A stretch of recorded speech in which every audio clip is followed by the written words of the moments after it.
പിന്നെന്താ? അപ്പൊ ഇനി ക്രിസ്മസ് ആയിട്ട് അത്തൂട്ടം കഴിക്കണത് ഇഡലി. ഓക്കെ, ഇനി എന്താ വേണ്ടേ? കറി. ഇതെന്താ? Very good. ചമ്മന്തി മറന്നു പോയിടമ്മ. ഇത് ചമ്മന്തി അല്ലേ?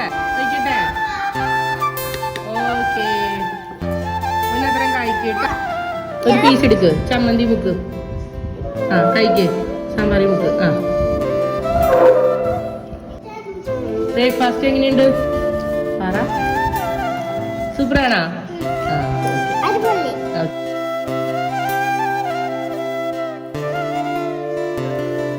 ഉച്ചയ്ക്ക് ക്രിസ്മസ് ആയതുകൊണ്ട് തന്നെ മാഞ്ഞാലി ബിരിയാണി വാങ്ങിച്ചു കേട്ടോ. അതാണ് കഴിച്ചത്.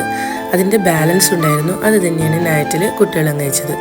ഞാനൊരു ഏത്തപ്പഴം കഴിച്ചു. ഈവനിങ് സ്നാക്കായിട്ട് ഏത്തപ്പഴം ഗീ റോസ്റ്റാണ് കുട്ടികൾ കഴിച്ചത്.